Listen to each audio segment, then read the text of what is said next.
Queridos alumnos, tengan ustedes un buen día. Prosiguiendo con las clases virtuales del área curricular de matemática, subárea aritmética. Nuestra sesión de hoy lleva por título Divisibilidad y números primos. Estamos considerando como un repaso número 3. ¿Por qué vamos a hacer nuevamente este tema de divisibilidad y números primos? Porque la finalidad, el propósito es fortalecer nuestros conocimientos en lo que se trata, lo que es la divisibilidad, la multiplicidad, los criterios de divisibilidad y por consiguiente los números primos, para llegar a ver cuántos divisores tiene un número, cuáles son los divisores primos, cuáles son los divisores compuestos, etc. Entonces, nuestro propósito fundamental es hacer la retroalimentación sobre temas avanzados, lo que es la divisibilidad y los números primos. Divisibilidad y números primos. ¿Qué es la divisibilidad? Ya habíamos dicho anteriormente que la divisibilidad es parte de la teoría de los números, que analiza a los números para ver qué condiciones debe cumplir para que sea divisible por otro. La pregunta sería, ¿y cuándo un número es divisible por otro? Un número va a ser divisible por otro cuando la división de los dos números A entre B sea una división exacta. Vale decir, el cociente será un número entero y el residuo será 0. Entonces, ahí se cumple que la división es exacta. Entonces vamos a decir que A es divisible de B, o de repente decimos B es divisor de A. Observación. Si un número es divisible por otro número B, afirmamos que B es divisor de A. Multiplicidad. ¿De qué se trata la multiplicidad? La multiplicidad trata de que cuando un número es múltiplo de otro, en este caso un número es múltiplo de otro número B cuando el primero contiene al segundo, un número exacto y entero de veces. Por ejemplo, dice A es múltiplo de B si solo si A es igual a B por una constante. Esa constante pertenece a los números enteros. Por ejemplo, si nosotros podemos decir un ejemplo concreto, 20 es múltiplo de 10, ¿verdad? Porque 10 por 2 sería 20, ¿ve? 2 sería la constante. 20 es múltiplo de 5, porque 5 por 4 sería 20, ¿no es cierto? Eso es la multiplicidad. Notitas importantísimas. Todo número entero tiene infinitos múltiplos.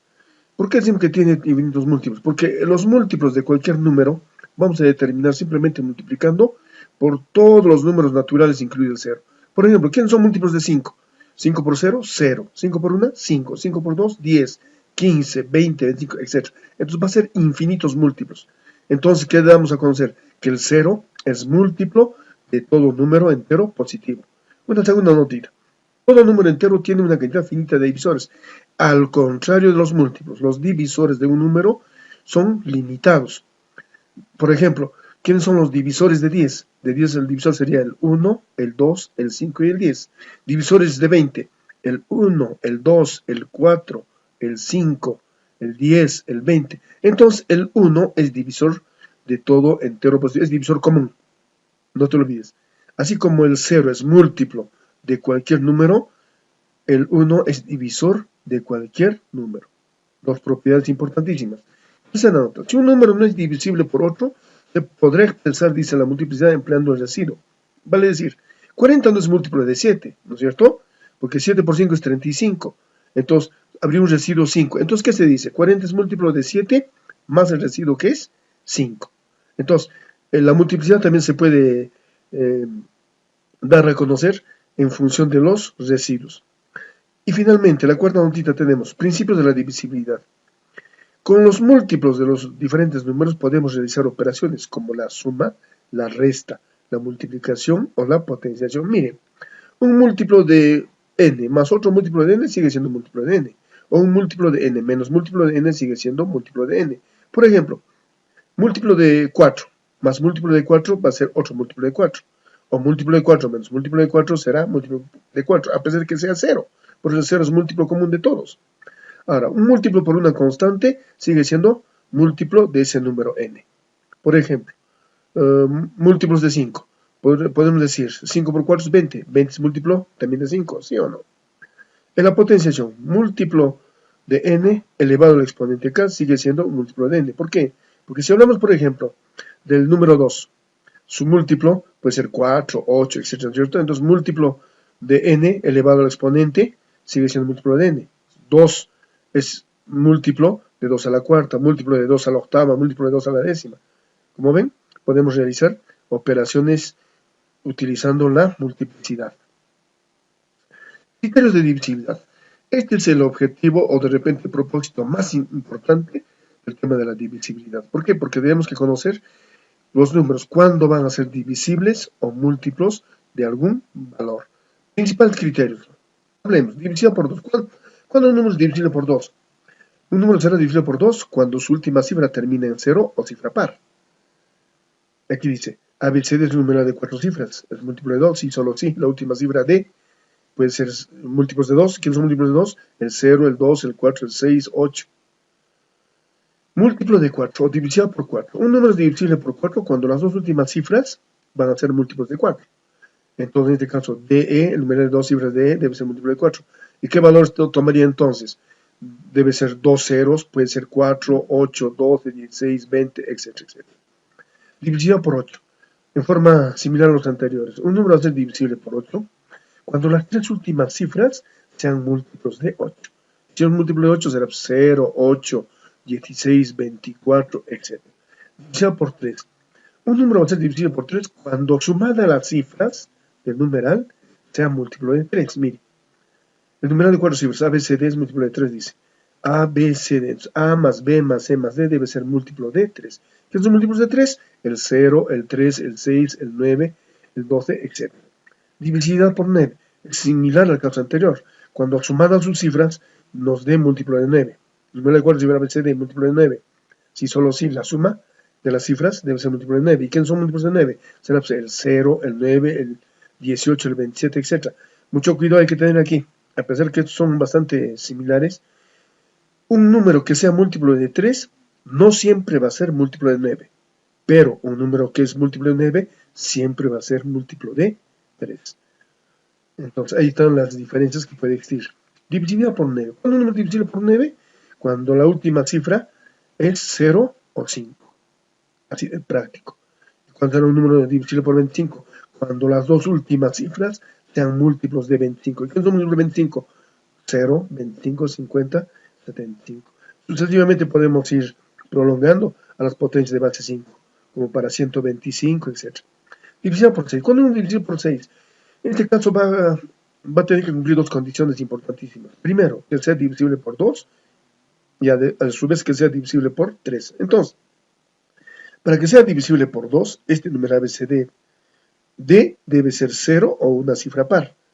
Además, la suma de estas cifras debe ser múltiplo de 3. Entonces, cumplimos con la división por 6. División por 7. Son casos específicos que ya habíamos manifestado anteriormente. En este caso, multiplicamos a cada una de las cifras del número de derecha e izquierda por este factor. 1, 3, 2, menos 1, menos 3, menos 2. Luego, sumamos los productos obtenidos y verificamos si es múltiplo de 7 o no. ¿Y cuál es el número múltiplo de 7? Cuando, por ejemplo, será el 0, el 7, el 14, etc. División por 11, otro caso específico de divisibilidad. En este caso, si la suma de cifras de orden impar menos la suma de cifras de orden par resultan múltiplos de 11. Bastará hacer entonces una pequeña suma. De derecha a izquierda pondremos los signos más, menos, etc. Efectuamos la operación y debe ser 0 o múltiplo de 11. Si no, diremos que no es múltiplo de 11, ¿no? Ahora vamos a ver a los números primos. Para lo cual, en este caso, hemos visto varios números que tienen divisores, otros tienen 2 divisores, otros tienen más de 2 divisores. Entonces, de acuerdo a la cantidad de divisores, los números enteros podemos clasificar en números primos, en números compuestos. Entonces, ¿qué son los números primos? Los números primos van a ser aquellos que van a tener solamente 2 divisores. ¿Quiénes? La unidad y el mismo número. Por ejemplo, tenemos 2, 3, 5, etc. El 2 es el único número par primo.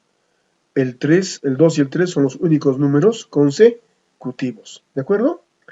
Ahora, ¿en dónde encontramos los números primos? Ya habíamos hablado en la clase anterior. En la criba de Eratóstenes es la tabla donde se encuentran los números primos. Para lo cual, si tú quieres hallar números primos entre el 1, el 100, hasta el 200, hasta la cantidad que tú quieras, simplemente el primer paso es indicar hacer la numeración. En este caso, desde 1 hasta 100. De preferencia en filas horizontales de 10. 10, 20, 30, 40, 50, 60. ¿Cuál es el procedimiento de la criba de Erasmus para obtener la criba de Eratosthenes? Simplemente, primero, eliminamos el número 1, porque el 1 no es primo ni compuesto. ¿Por qué? Porque tiene un solo divisor. Se le conoce como número unitario. El 2, habíamos adelantado que es número primo. Entonces, dejamos el número 2, pero eliminamos todos los múltiplos de 2.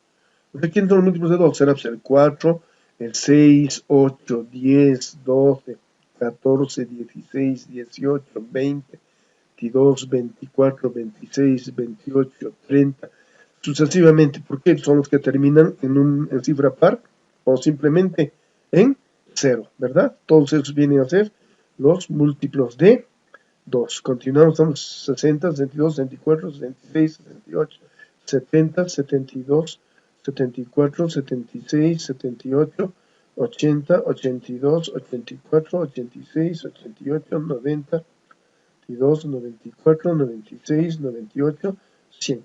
Para simplemente recordar, primero hemos eliminado el 1, hemos dejado el 2 por ser primo y hemos eliminado todos los múltiplos. 3 es número primo. Entonces, dejamos el 3, eliminamos múltiplos de 3. ¿Quiénes serán múltiplos de 3? El 6, que está eliminado. El 9, 12, 15, 18, 21, 24, 27, 30, 33, 36, 39, 42, 45, 48, 51, 54, 57, 60, 63, 66, 69, 72, 75, 78, 81, 84, 87, 90, 93, 96 y 99. Ya está, todo lo que es en 3. Dejamos el 5 por ser primo y eliminamos todos los múltiplos de 5. ¿Quiénes eran múltiplos o divisores de 5? Los que terminan en 0, que están eliminados, y los que terminan en 5. Entonces eliminaremos aquí 25, 35, 55, 65, 85 y 95. El resto ya está eliminado. El 7 es otro número primo. Eliminamos sus múltiplos. ¿Quiénes serían los múltiplos de 7? Será 14, 21 que es eliminado, 28 que es eliminado, 35, 42, 49, 56, 63, 70, 77. 77 sería 84 y finalmente 91. Hasta ahí. Basta para hasta el número 100. Si yo quiero seguir obteniendo números primos, de repente desde el 1 hasta el 200, seguimos eliminando. El siguiente número primo, ¿quién es? Es 11. Se eliminaría múltiplos de 11.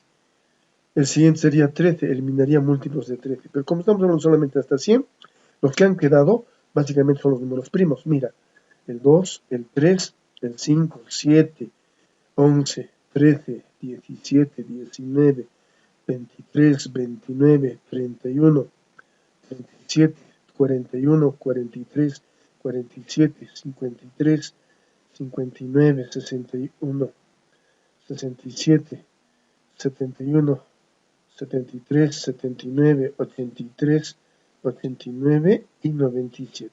Si tú cuentas, tenemos 25 números primos entre el 1 y el 100. Es eso lo que existe. Una forma práctica y divertida de contar con todos los números primos que deseemos, ¿verdad? Seguimos adelante. ¿Qué son los números compuestos? Si los números primos eran aquellos que tenían 2 divisores de ahí mismo, los compuestos son los que tienen más de 2 divisores. Entonces son aquellos que poseen más de 2 divisores. Ejemplo, dice el 4, el 6, el 8. Por ejemplo, divisores de 4, ¿quiénes serán? El 1, el 2 y el 4, ya serían 3. Divisores de 8, ¿quiénes serían? El 1, el 2, el 4 y el 8, ya serían 4, ¿verdad? Entonces son los números compuestos. A eso tenemos algunas observaciones que hacer o algunas notitas que aprender también. La primera dice, son números PESI cuando tienen como divisor común solo unidad. O sea, 2 o más números, vamos a denominarlos PESI, primos entre sí, cuando su único divisor común sea la unidad. Números simples. ¿Qué son los números simples? Son aquellos números que no son compuestos. Vale decir, estarán conformados por los números primos y la unidad. Esos no son compuestos, ¿verdad? Y la unidad no es primo ni compuesto. Se le conoce como número unitario. Descomposición canónica. La descomposición canónica nos va a servir para determinar cuántos divisores tiene un número. dentro de divisores, cuántos divisores primos, cuántos divisores simples, cuántos divisores compuestos, etc. Para eso nos va a servir. ¿En qué consiste la descomposición canónica? La descomposición canónica significa expresar un número como producto de divisores primos elevados a exponentes enteros positivos. Ejemplo, analizaremos el número 120. 120 tiene mitad, ¿verdad? Entonces ponemos 120. Si queremos sacar mitad de 120 sería 60. Continuamos con mitad. Mitad de 60 es 30. Continuamos mitad de 30 es 15. Ya no hay mitad, pero sí hay tercia. Tercia de 15 es 5. Tenemos quinta de 5, 1. Entonces, ¿a qué va a ser igual el 120? Será, los factores primos son 2 y 3, ¿verdad? Sería 2 elevado al cubo por 5. Entonces 120 igual 2 al cubo por 3 al 1 por 5 al 1. ¿Por qué 3 al 1? Hay un solo 3, hay un solo 5. En cambio 2 se repite 3 veces, ¿verdad? Eso es. Entonces con esto yo puedo hallar la cantidad de divisores. La cantidad de divisores 120 será el producto de ¿qué? De los exponentes aumentados en una unidad. Mire, 3 más 1 por 1 más 1 por 1 más 1. Realizando el producto 4 por 2, 8 por 2, 16.